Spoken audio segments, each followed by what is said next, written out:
나이가 들면 젊었을 땐 느끼지 못했던 것들을 많이 느끼게 된다. 나이 먹고 외롭지 않으려면 옆에 사람이 있어야 한다고? 60이 넘으면 인간관계가 더 중요해진다고? 아니, 틀렸다. 고독을 즐길 줄 모르는데 어떻게 행복을 알겠는가?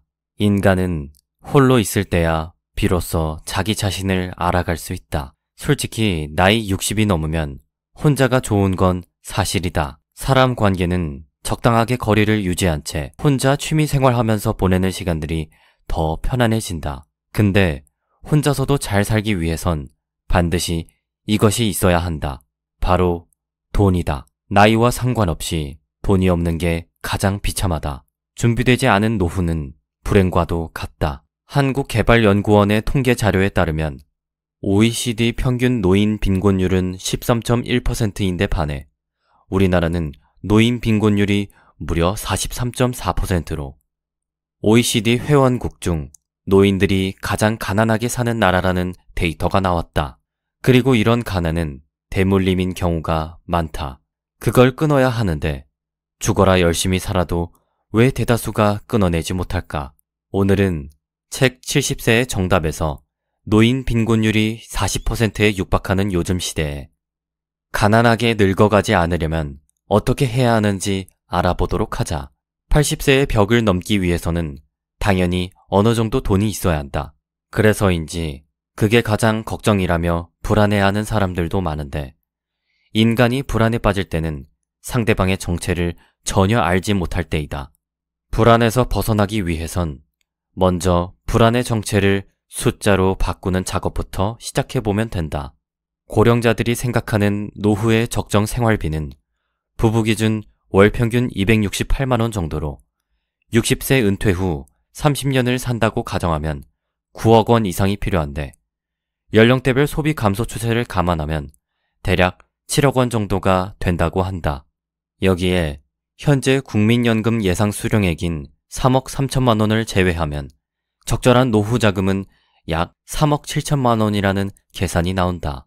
물론 이는 현재의 물가와 예상 수령액이 반영된 금액인데다 개인마다 보유 재산과 주택 소유 여부, 퇴직금 및 개인 연금 수령액이 다르기 때문에 정확한 금액을 산출해내기에는 한계가 있다.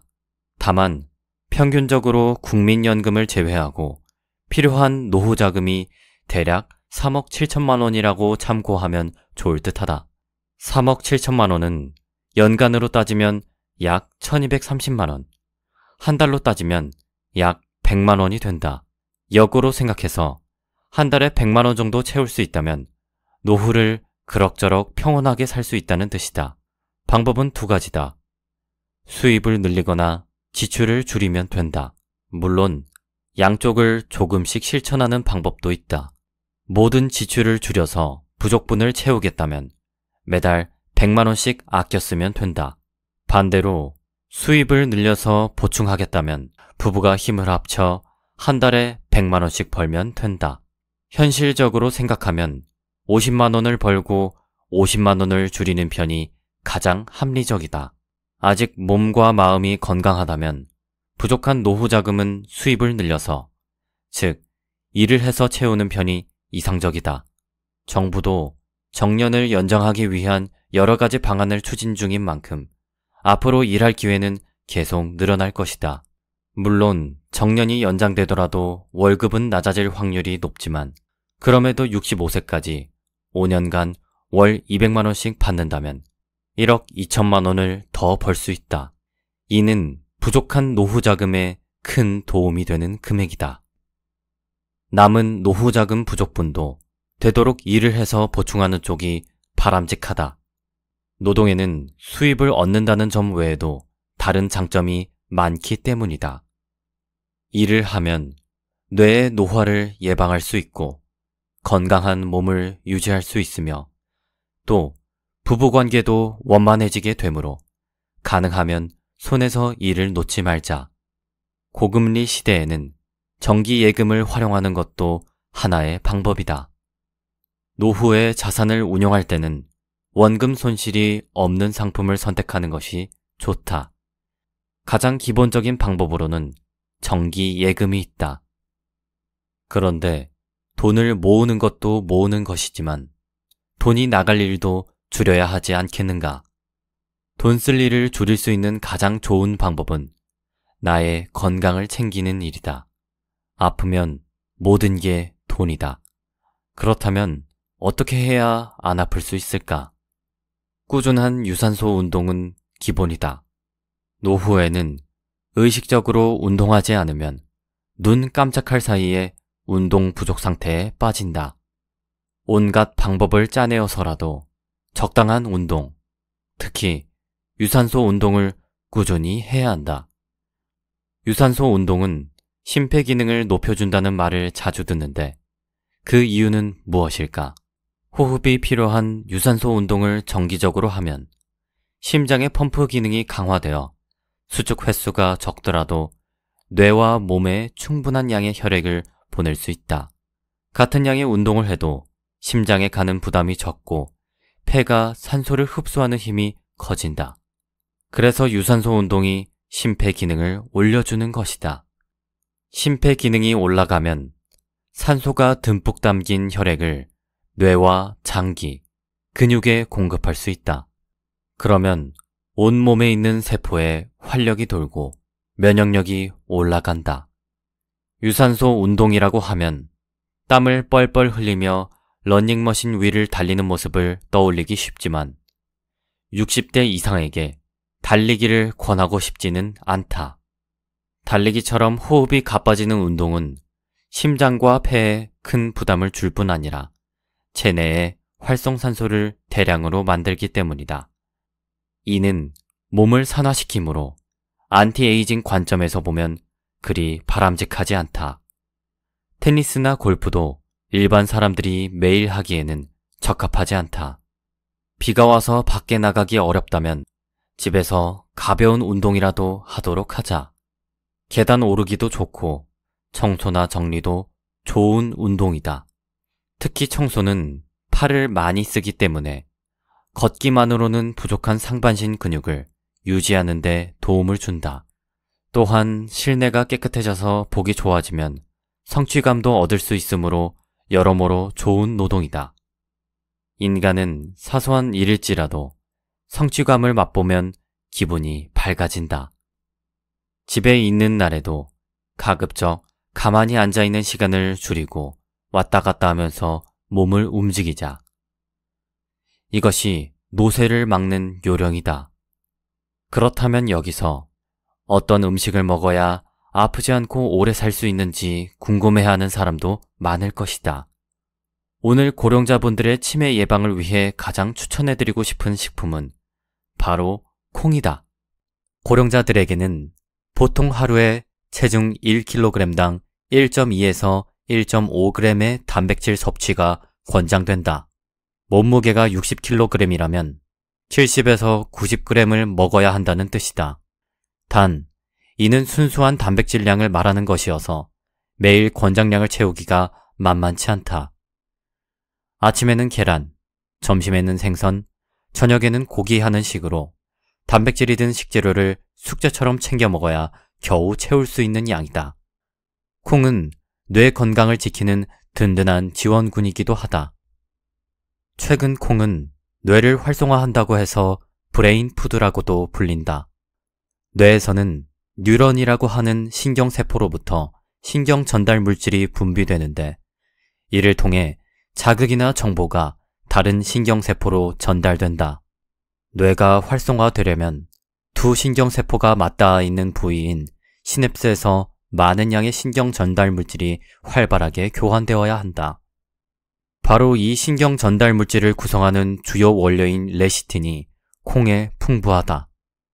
레시틴은 뇌에서 아세틸콜린이라는 신경 전달 물질로 바뀐다. 아세틸콜린이 부족하면 뇌에서 정보 전달이 원활하지 못하다. 인지장애를 겪는 환자 중에는 아세틸콜린이 부족한 사람이 많다고 알려져 있다. 콩을 사용한 음식들, 나토나 두부, 두유, 된장, 콩가루 등을 먹으면 레시틴을 많이 섭취할 수 있다. 그 중에서도 나토는 콩의 영양 성분을 거의 자연 상태 그대로 섭취할 수 있는 우수한 식재료이다. 하지만 고령자일수록 고기를 먹어야 한다라고 말하면 열의 9은 콜레스테롤 수치가 걱정된다는 대답이 돌아온다. 이러한 걱정을 덜어주기 위해 여기서 확실하게 언급하건대 콜레스테롤이 몸에 해롭다는 말은 잘못된 정보다. 오히려 노후에 건강하게 지내려면 콜레스테롤은 반드시 필요하다. 애초에 콜레스테롤은 인간을 포함한 동물의 몸을 구성하는 지방의 일종이다. 성호르몬과 세포막의 재료로서 생명체에게 없어서는 안 될 주요한 성분이다. 그뿐 아니라 뇌에서 세로토닌을 운반하는 중요한 역할을 맡고 있다. 세로토닌이란 뇌의 신경세포들 사이에서 여러 자극이나 감정을 전달하는 신경 전달물질 중에 하나이다. 신경 전달물질 하면 도파민이나 아드레날린이 유명하지만 세로토닌은 이런 신경 전달물질의 분비량을 조절하는 지휘관 같은 존재로서 인간의 마음을 조종하는 역할을 담당한다. 콜레스테롤은 이와 같은 세로토닌을 운반하는 물질로 콜레스테롤 수치가 높은 사람일수록 우울증에 걸릴 확률이 낮고 또 우울증에 걸리더라도 빨리 나을 수 있다. 다음으로 중요한 요소는 바로 비타민이다. 비타민은 우리 몸을 건강하게 해줄 뿐만 아니라 특히 뇌 건강과 깊은 관련이 있다. 비타민C가 두뇌에 좋은 영향을 미치는 이유는 산화를 막는 항산화 작용에 있다. 뇌세포가 산화되어 손상을 입으면 뇌 전체의 활동이 둔해지고 혈관에서 산화가 진행되어도 뇌에 필요한 산소와 영양분이 원활하게 제공되지 못한다. 그런 까닭에 뇌와 혈관의 산화는 인지장애 환자의 약 70%를 차지하는 알츠하이머형 인지장애를 일으키는 원인 중에 하나가 된다. 그런데 비타민C에는 산화를 막는 힘, 다시 말해 산화작용의 반대말인 환원작용을 하는 능력이 있다. 환원작용으로 산화를 예방해서 뇌세포와 혈관을 지켜주는 것이다. 물론 비타민C는 뇌와 혈관뿐 아니라 몸 전체를 위해서도 필요하다. 노년에 신선한 과일과 야채를 많이 먹으면 남자는 6년, 여자는 1년 더 수명이 늘어난다는 연구 결과도 있다. 알다시피 비타민C는 야채와 과일에 풍부하지만 영양제로도 섭취할 수 있다. 비타민C는 건강에 좋다는 이유로 예전부터 주목받아와서 이미 알약으로 나온 지도 오래되었고 영양제 가운데 매우 저렴한 편에 속하니 자주 이용해보자. 또 하나, 음식과 관련해서 씹기의 중요성도 언급하고 싶다. 건강하지 못한 치아는 인지장애를 일으키는 원인이 된다. 이유는 크게 두 가지다. 첫째, 씹는 횟수가 줄어들면 뇌로 가는 자극이 감소해서 인지 기능이 떨어지게 되기 때문이다. 둘째, 씹는 힘이 약해지면 신선한 채소와 같이 딱딱한 음식을 피하고 면처럼 부드러운 음식을 자주 먹게 되는데 그에 따라 비타민이 부족해져서 인지장애가 발생할 위험이 커진다. 실제로 치아가 거의 없는 사람은 치아가 20개 이상 있는 사람에 비해 인지장애가 발생할 확률이 1.85배나 높다는 연구 결과가 있다.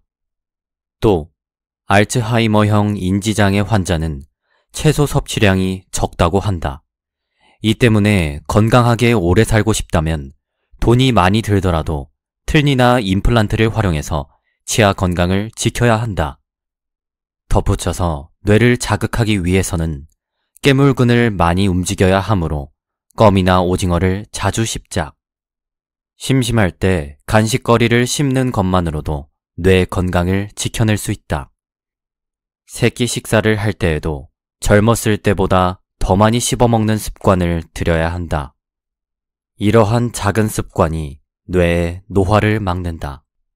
뿐만 아니라 나이를 먹으면 작은 일에도 쉽게 불안해하고 스트레스를 받는 사람이 많다. 이제부턴 돈 안 들이고 쉽게 자연 속에서 스트레스를 해소할 수 있는 방법을 말씀드리겠다.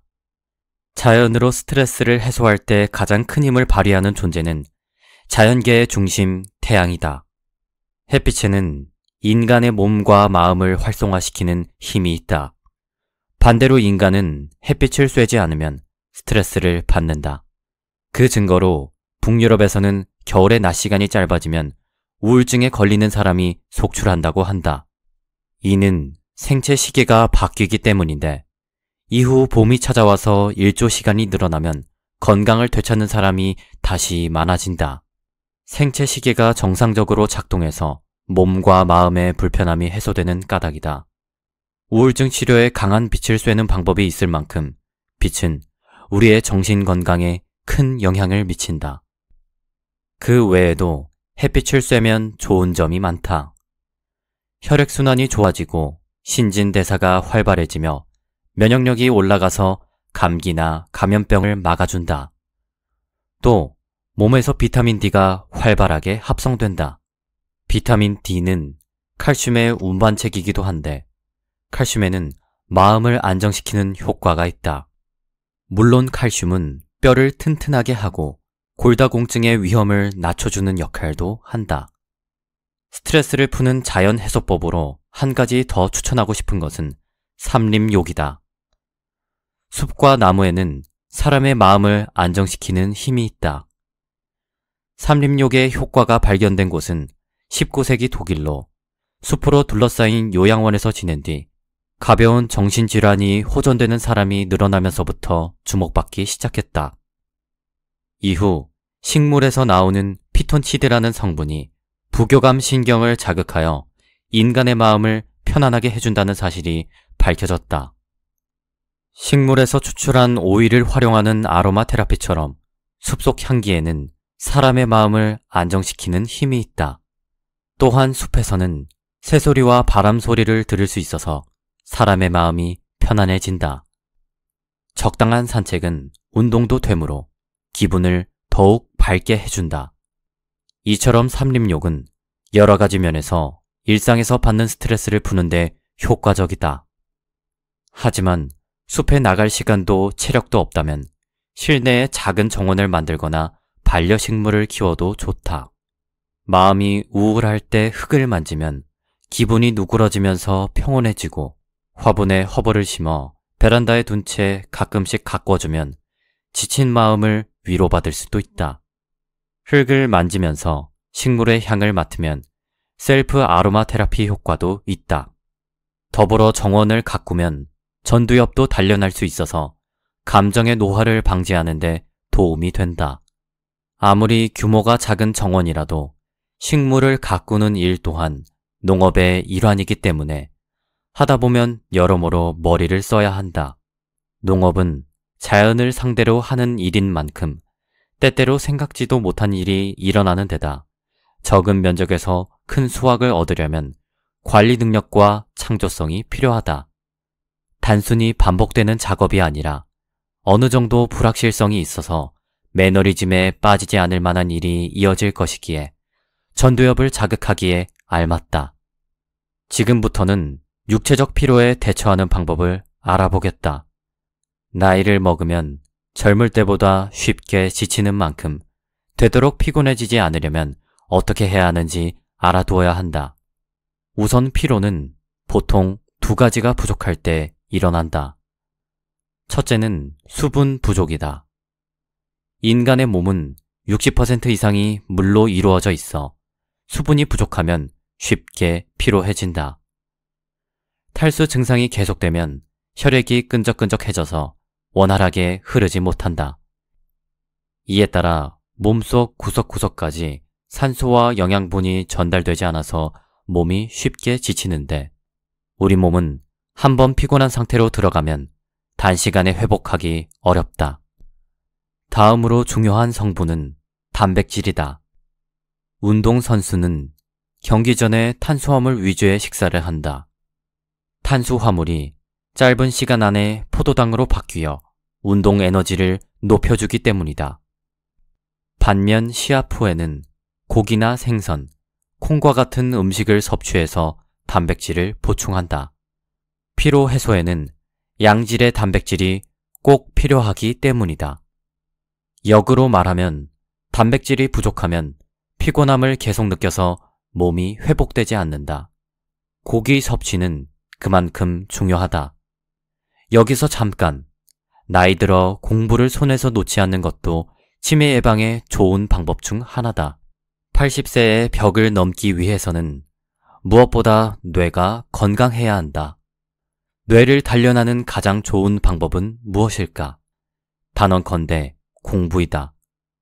공부는 뇌뿐 아니라 몸과 마음의 건강을 유지해준다. 사람은 머리를 쓰는 한 웬만해서는 죽지 않는 생물이기 때문이다. 따라서 노후에 시간이 있다면 어떤 분야든 한 분야에 대해 공부해보길 추천한다. 지금까지의 글은 책 70세의 정답에서 가져왔습니다. 100세 인생의 마지막 단계인 80세 이후의 20년을 아름답게 보내기 위해서는 그에 앞선 20년인 60, 70대의 인생이 매우 중요한데요. 이 시기의 몸과 마음 관리가 이후 30년의 삶을 결정하기 때문입니다. 지금까지의 생활 습관을 조금만 달리하면 인생 최고의 30년을 맞이할 수 있습니다. 하지만 안타깝게도 60대와 70대의 대부분이 정답과는 동떨어진 생활 방식을 따르고 있는데요. 잘못된 건강 상식을 바탕으로 불필요한 절제를 생활화하는 사람, 정년이 곧 은퇴라 여기며 인생의 무한한 가능성을 차단하는 사람, 간단히 해소할 수도 있는 스트레스를 껴안은 채 어두운 인생을 사는 사람. 모두 아까운 노년을 낭비하고 있는 것처럼 보입니다. 그러나 간단한 건강 상식만 있다면 똑같은 시간을 훨씬 즐겁고 긍정적으로 보낼 수 있습니다. 오늘 읽어드렸던 책 70세의 정답에는 60, 70대를 즐겁고 의미 있게 보내는 유익한 정보가 담겨져 있는데요. 인생에서 가장 빛나는 30년을 준비하는 방법을 이 책에서 배워가시는 건 어떨까요? 시간 관계상 전부 소개해드리진 못했지만 더 좋은 이야기들이 많아 종이책으로 한 번쯤 읽어보실 것을 권해드리고 싶습니다. 나이가 들면 젊었을 땐 느끼지 못했던 것들을 많이 느끼게 된다. 나이 먹고 외롭지 않으려면 옆에 사람이 있어야 한다고? 60이 넘으면 인간관계가 더 중요해진다고? 아니, 틀렸다. 고독을 즐길 줄 모르는데 어떻게 행복을 알겠는가? 인간은 홀로 있을 때야 비로소 자기 자신을 알아갈 수 있다. 솔직히 나이 60이 넘으면 혼자가 좋은 건 사실이다. 사람 관계는 적당하게 거리를 유지한 채 혼자 취미생활하면서 보내는 시간들이 더 편안해진다. 근데 혼자서도 잘 살기 위해선 반드시 이것이 있어야 한다. 바로 돈이다. 나이와 상관없이 돈이 없는 게 가장 비참하다. 준비되지 않은 노후는 불행과도 같다. 한국개발연구원의 통계 자료에 따르면 OECD 평균 노인 빈곤율은 13.1%인데 반해 우리나라는 노인 빈곤율이 무려 43.4%로 OECD 회원국 중 노인들이 가장 가난하게 사는 나라라는 데이터가 나왔다. 그리고 이런 가난은 대물림인 경우가 많다. 그걸 끊어야 하는데 죽어라 열심히 살아도 왜 대다수가 끊어내지 못할까? 오늘은 책 70세의 정답에서 노인 빈곤율이 40%에 육박하는 요즘 시대에 가난하게 늙어가지 않으려면 어떻게 해야 하는지 알아보도록 하자. 80세의 벽을 넘기 위해서는 당연히 어느 정도 돈이 있어야 한다. 그래서인지 그게 가장 걱정이라며 불안해하는 사람들도 많은데 인간이 불안에 빠질 때는 상대방의 정체를 전혀 알지 못할 때이다. 불안에서 벗어나기 위해선 먼저 불안의 정체를 숫자로 바꾸는 작업부터 시작해보면 된다. 고령자들이 생각하는 노후의 적정 생활비는 부부 기준 월 평균 268만원 정도로 60세 은퇴 후 30년을 산다고 가정하면 9억 원 이상이 필요한데 연령대별 소비 감소 추세를 감안하면 대략 7억 원 정도가 된다고 한다. 여기에 현재 국민연금 예상 수령액인 3억 3천만 원을 제외하면 적절한 노후 자금은 약 3억 7천만 원이라는 계산이 나온다. 물론 이는 현재의 물가와 예상 수령액이 반영된 금액인데다 개인마다 보유 재산과 주택 소유 여부, 퇴직금 및 개인 연금 수령액이 다르기 때문에 정확한 금액을 산출해내기에는 한계가 있다. 다만 평균적으로 국민연금을 제외하고 필요한 노후 자금이 대략 3억 7천만 원이라고 참고하면 좋을 듯하다. 3억 7천만 원은 연간으로 따지면 약 1230만 원, 한 달로 따지면 약 100만 원이 된다. 역으로 생각해서 한 달에 100만 원 정도 채울 수 있다면 노후를 그럭저럭 평온하게 살 수 있다는 뜻이다. 방법은 두 가지다. 수입을 늘리거나 지출을 줄이면 된다. 물론 양쪽을 조금씩 실천하는 방법도 있다. 모든 지출을 줄여서 부족분을 채우겠다면 매달 100만 원씩 아껴 쓰면 된다. 반대로 수입을 늘려서 보충하겠다면 부부가 힘을 합쳐 한 달에 100만 원씩 벌면 된다. 현실적으로 생각하면 50만 원을 벌고 50만 원을 줄이는 편이 가장 합리적이다. 아직 몸과 마음이 건강하다면 부족한 노후 자금은 수입을 늘려서, 즉 일을 해서 채우는 편이 이상적이다. 정부도 정년을 연장하기 위한 여러 가지 방안을 추진 중인 만큼 앞으로 일할 기회는 계속 늘어날 것이다. 물론 정년이 연장되더라도 월급은 낮아질 확률이 높지만 그럼에도 65세까지 5년간 월 200만 원씩 받는다면 1억 2천만 원을 더 벌 수 있다. 이는 부족한 노후 자금에 큰 도움이 되는 금액이다. 남은 노후 자금 부족분도 되도록 일을 해서 보충하는 쪽이 바람직하다. 노동에는 수입을 얻는다는 점 외에도 다른 장점이 많기 때문이다. 일을 하면 뇌의 노화를 예방할 수 있고 건강한 몸을 유지할 수 있으며 또 부부관계도 원만해지게 되므로 가능하면 손에서 일을 놓지 말자. 고금리 시대에는 정기예금을 활용하는 것도 하나의 방법이다. 노후에 자산을 운용할 때는 원금 손실이 없는 상품을 선택하는 것이 좋다. 가장 기본적인 방법으로는 정기예금이 있다. 그런데 돈을 모으는 것도 모으는 것이지만 돈이 나갈 일도 줄여야 하지 않겠는가? 돈 쓸 일을 줄일 수 있는 가장 좋은 방법은 나의 건강을 챙기는 일이다. 아프면 모든 게 돈이다. 그렇다면 어떻게 해야 안 아플 수 있을까? 꾸준한 유산소 운동은 기본이다.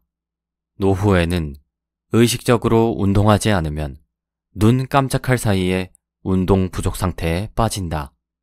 온갖 방법을 짜내어서라도 적당한 운동, 특히 유산소 운동을 꾸준히 해야 한다. 유산소 운동은 심폐기능을 높여준다는 말을 자주 듣는데 그 이유는 무엇일까? 호흡이 필요한 유산소 운동을 정기적으로 하면 심장의 펌프 기능이 강화되어 수축 횟수가 적더라도 뇌와 몸에 충분한 양의 혈액을 보낼 수 있다. 같은 양의 운동을 해도 심장에 가는 부담이 적고 폐가 산소를 흡수하는 힘이 커진다. 그래서 유산소 운동이 심폐기능을 올려주는 것이다. 심폐기능이 올라가면 산소가 듬뿍 담긴 혈액을 뇌와 장기, 근육에 공급할 수 있다. 그러면 온몸에 있는 세포에 활력이 돌고 면역력이 올라간다. 유산소 운동이라고 하면 땀을 뻘뻘 흘리며 러닝머신 위를 달리는 모습을 떠올리기 쉽지만 60대 이상에게 달리기를 권하고 싶지는 않다. 달리기처럼 호흡이 가빠지는 운동은 심장과 폐에 큰 부담을 줄 뿐 아니라 체내에 활성산소를 대량으로 만들기 때문이다. 이는 몸을 산화시키므로 안티에이징 관점에서 보면 그리 바람직하지 않다. 테니스나 골프도 일반 사람들이 매일 하기에는 적합하지 않다. 비가 와서 밖에 나가기 어렵다면 집에서 가벼운 운동이라도 하도록 하자. 계단 오르기도 좋고 청소나 정리도 좋은 운동이다. 특히 청소는 팔을 많이 쓰기 때문에 걷기만으로는 부족한 상반신 근육을 유지하는 데 도움을 준다. 또한 실내가 깨끗해져서 보기 좋아지면 성취감도 얻을 수 있으므로 여러모로 좋은 노동이다. 인간은 사소한 일일지라도 성취감을 맛보면 기분이 밝아진다. 집에 있는 날에도 가급적 가만히 앉아있는 시간을 줄이고 왔다 갔다 하면서 몸을 움직이자. 이것이 노쇠를 막는 요령이다. 그렇다면 여기서 어떤 음식을 먹어야 아프지 않고 오래 살 수 있는지 궁금해하는 사람도 많을 것이다. 오늘 고령자분들의 치매 예방을 위해 가장 추천해드리고 싶은 식품은 바로 콩이다. 고령자들에게는 보통 하루에 체중 1kg당 1.2에서 1.5g의 단백질 섭취가 권장된다. 몸무게가 60kg이라면 70에서 90g을 먹어야 한다는 뜻이다. 단, 이는 순수한 단백질량을 말하는 것이어서 매일 권장량을 채우기가 만만치 않다. 아침에는 계란, 점심에는 생선, 저녁에는 고기 하는 식으로 단백질이 든 식재료를 숙제처럼 챙겨 먹어야 겨우 채울 수 있는 양이다. 콩은 뇌 건강을 지키는 든든한 지원군이기도 하다. 최근 콩은 뇌를 활성화한다고 해서 브레인 푸드라고도 불린다. 뇌에서는 뉴런이라고 하는 신경세포로부터 신경 전달 물질이 분비되는데 이를 통해 자극이나 정보가 다른 신경세포로 전달된다. 뇌가 활성화되려면 두 신경세포가 맞닿아 있는 부위인 시냅스에서 많은 양의 신경 전달 물질이 활발하게 교환되어야 한다. 바로 이 신경 전달 물질을 구성하는 주요 원료인 레시틴이 콩에 풍부하다. 레시틴은 뇌에서 아세틸콜린이라는 신경 전달 물질로 바뀐다. 아세틸콜린이 부족하면 뇌에서 정보 전달이 원활하지 못하다. 인지장애를 겪는 환자 중에는 아세틸콜린이 부족한 사람이 많다고 알려져 있다. 콩을 사용한 음식들, 나토나 두부, 두유, 된장, 콩가루 등을 먹으면 레시틴을 많이 섭취할 수 있다. 그 중에서도 나토는 콩의 영양 성분을 거의 자연 상태 그대로 섭취할 수 있는 우수한 식재료이다. 하지만 고령자일수록 고기를 먹어야 한다라고 말하면 열의 9은 콜레스테롤 수치가 걱정된다는 대답이 돌아온다. 이러한 걱정을 덜어주기 위해 여기서 확실하게 언급하건대 콜레스테롤이 몸에 해롭다는 말은 잘못된 정보다. 오히려 노후에 건강하게 지내려면 콜레스테롤은 반드시 필요하다. 애초에 콜레스테롤은 인간을 포함한 동물의 몸을 구성하는 지방의 일종이다. 성호르몬과 세포막의 재료로서 생명체에게 없어서는 안 될 주요한 성분이다. 그뿐 아니라 뇌에서 세로토닌을 운반하는 중요한 역할을 맡고 있다. 세로토닌이란 뇌의 신경세포들 사이에서 여러 자극이나 감정을 전달하는 신경 전달 물질 중에 하나이다. 신경 전달 물질 하면 도파민이나 아드레날린이 유명하지만 세로토닌은 이런 신경 전달 물질의 분비량을 조절하는 지휘관 같은 존재로서 인간의 마음을 조종하는 역할을 담당한다. 콜레스테롤은 이와 같은 세로토닌을 운반하는 물질로 콜레스테롤 수치가 높은 사람일수록 우울증에 걸릴 확률이 낮고 또 우울증에 걸리더라도 빨리 나을 수 있다. 다음으로 중요한 요소는 바로 비타민이다. 비타민은 우리 몸을 건강하게 해줄 뿐만 아니라 특히 뇌 건강과 깊은 관련이 있다. 비타민C가 두뇌에 좋은 영향을 미치는 이유는 산화를 막는 항산화 작용에 있다. 뇌세포가 산화되어 손상을 입으면 뇌 전체의 활동이 둔해지고 혈관에서 산화가 진행되어도 뇌에 필요한 산소와 영양분이 원활하게 제공되지 못한다. 그런 까닭에 뇌와 혈관의 산화는 인지장애 환자의 약 70%를 차지하는 알츠하이머형 인지장애를 일으키는 원인 중에 하나가 된다. 그런데 비타민C에는 산화를 막는 힘, 다시 말해 산화작용의 반대말인 환원작용을 하는 능력이 있다. 환원작용으로 산화를 예방해서 뇌세포와 혈관을 지켜주는 것이다.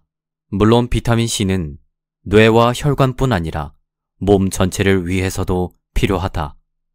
노년에 신선한 과일과 야채를 많이 먹으면 남자는 6년, 여자는 1년 더 수명이 늘어난다는 연구 결과도 있다.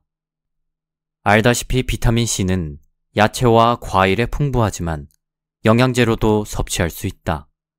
비타민 C는 건강에 좋다는 이유로 예전부터 주목받아 와서 이미 알약으로 나온 지도 오래되었고 영양제 가운데 매우 저렴한 편에 속하니 자주 이용해보자. 또 하나, 음식과 관련해서 씹기의 중요성도 언급하고 싶다. 건강하지 못한 치아는 인지장애를 일으키는 원인이 된다. 이유는 크게 두 가지다. 첫째, 씹는 횟수가 줄어들면 뇌로 가는 자극이 감소해서 인지 기능이 떨어지게 되기 때문이다. 둘째, 씹는 힘이 약해지면 신선한 채소와 같이 딱딱한 음식을 피하고 면처럼 부드러운 음식을 자주 먹게 되는데 그에 따라 비타민이 부족해져서 인지장애가 발생할 위험이 커진다.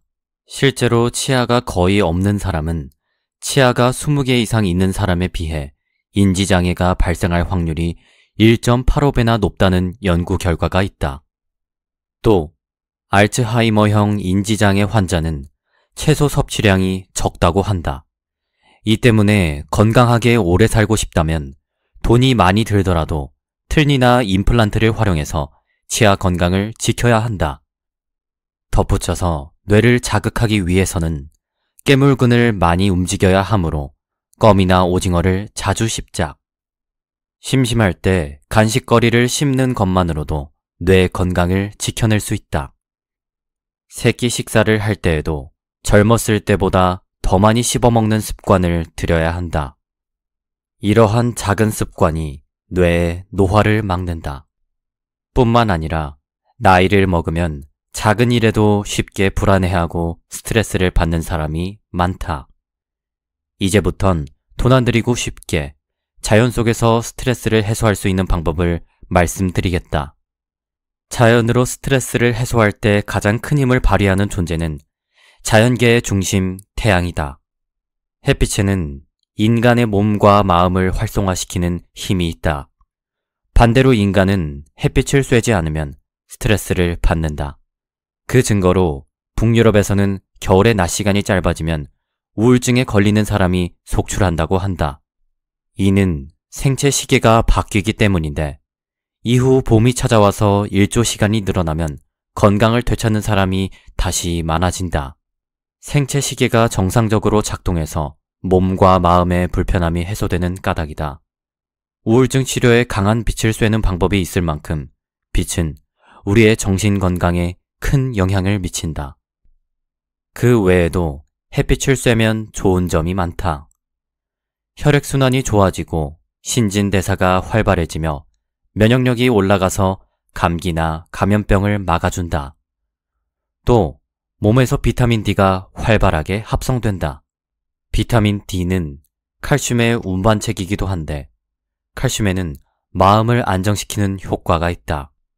물론 칼슘은 뼈를 튼튼하게 하고 골다공증의 위험을 낮춰주는 역할도 한다. 스트레스를 푸는 자연 해소법으로 한 가지 더 추천하고 싶은 것은 삼림욕이다. 숲과 나무에는 사람의 마음을 안정시키는 힘이 있다.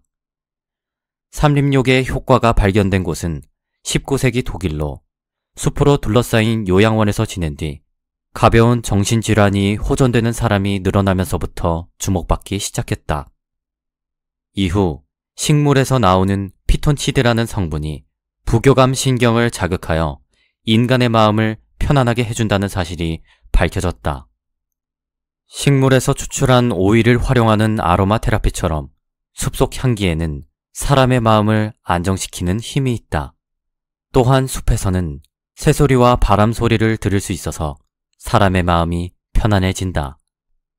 적당한 산책은 운동도 되므로 기분을 더욱 밝게 해준다. 이처럼 삼림욕은 여러 가지 면에서 일상에서 받는 스트레스를 푸는데 효과적이다.